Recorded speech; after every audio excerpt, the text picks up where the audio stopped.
these sort of, I guess, exit interviews. This is the ultimate, actually.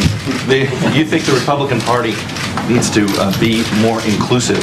Who needs to hear that message inside the Republican Party? Yeah, you see, I am concerned that in the wake of the defeat, that the temptation will be to look inward and to say, well, if here's a litmus test you must adhere to. This party will come back, but the party's message has got to be that different points of view are included in the party. And take, for example, the immigration debate. That's obviously a highly contentious issue.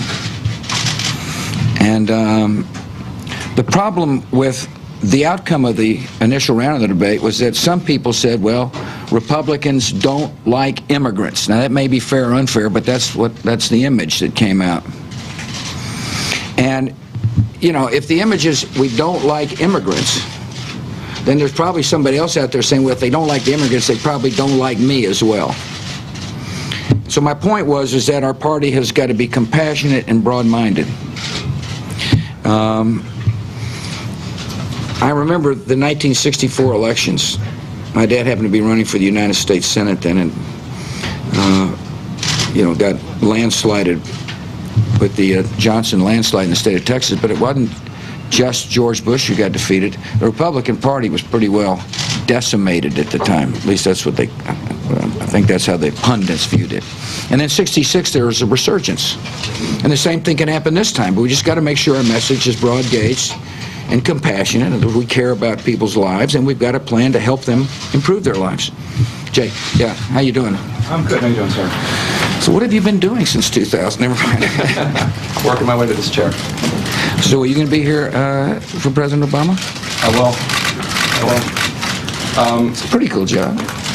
It's not bad. Yeah. Yours might be better. Yeah. What, retirement? In the past, when you've been asked to address bad poll numbers or your unpopularity, you've said that history will judge that you did the right thing, that you thought you did the right thing. But without getting into your motives or your goals, I think a lot of people, including Republicans, including some members of your own administration, have been disappointed at the execution of some of your ideals, whether Iraq or Katrina or the economy. What would your closing message be to the American people about the execution of these goals? Well, first of all, hard things don't happen overnight, Jake.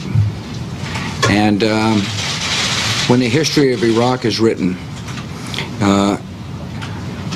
historians will analyze, for example, the decision on the surge. The situation looked like it was going fine, and then violence for a period of time began to throw the progress of Iraq into doubt. And rather than accepting the status quo and saying, oh, it's not worth it, or the politics makes it difficult, or, you know, the party may end up being, you know, not doing well in the elections because of the violence in Iraq, I decided to do something about it and sent 30,000 troops in as opposed to withdrawing. And so that part of history is certain, and the situation did change. Now the question is, in the long run, will this democracy survive? And that's going to be the challenge for future presidents. In terms of the economy, look, I inherited a recession. I'm ending on a recession. In the meantime, there were 52 months of uninterrupted job growth. And I defended tax cuts when I campaigned. I helped implement tax cuts when I was president. And I will defend them after my presidency as the right course of action. And there's a fundamental philosophical debate about tax cuts. Who best can spend your money, the government or you? And I have always sided with the people on that issue. Now, obviously, these are very difficult economic times. When people analyze the situation, there will be this problem started before my presidency. It obviously took place during my presidency. The question facing a president is not when the problem started, but what did you do about it when you recognize the problem? And I readily concede I chunked aside some of my free market principles when I was told by chief economic advisors that the situation we were facing could be worse than the Great Depression. So I've told some of my friends who said, you know, who've taken an ideological position on this issue, well, why'd you do what you did? I said, well, if you were sitting there and heard that the Depression could be greater than the Great Depression, I hope you would act too, which I did. And we've taken extraordinary measures to deal with the frozen credit markets, which have affected the economy. Credit spreads are beginning to shrink. Lending is just beginning to pick up.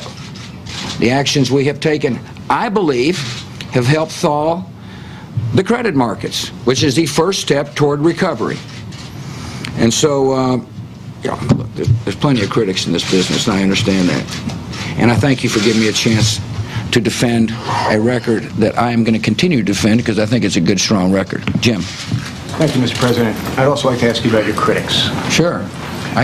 You know any? Well, a couple of years ago, Charles Krauthammer, columnist and Harvard-trained psychiatrist, coined a term, Bush derangement syndrome, to talk about your critics who disagreed with you most passionately. Not just your policies, but seemed to take an animosity toward you. I'm just wondering, as you look back, why you think you engendered such passionate criticism, animosity, and do you have any message specifically to those, to that particular part of the spectrum of your critics? You know,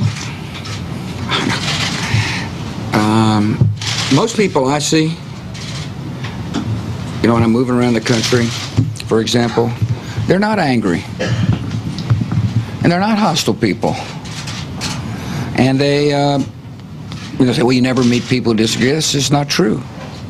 I've met a lot of people who don't agree with the decisions I make, but they have been civil in their discourse.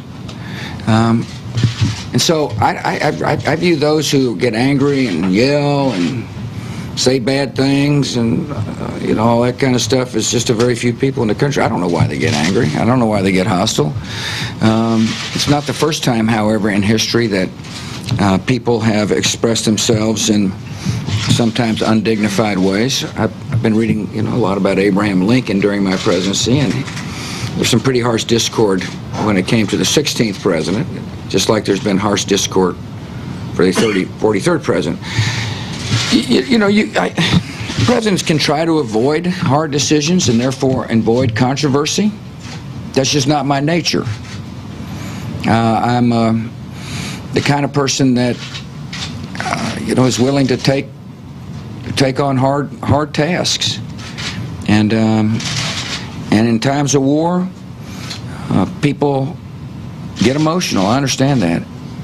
I've never really, you know, spent that much time, frankly, worrying about the loud voices.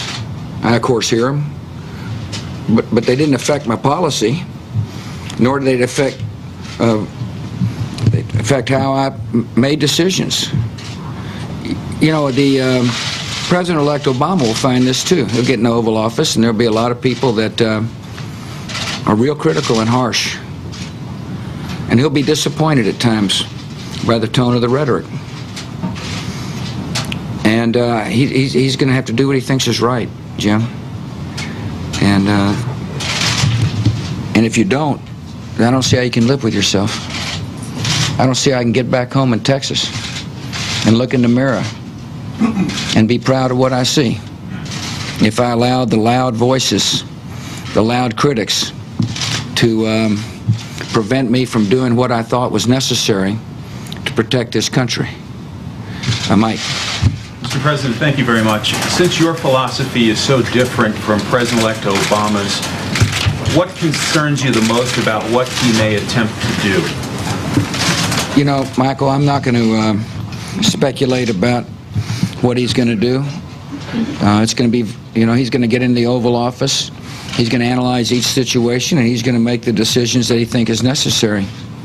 And the other thing is, when I get out of here, I'm getting off the stage. I believe there ought to be, you know, one person in the Klieg lights at a time. And I've had my time in the Klieg lights.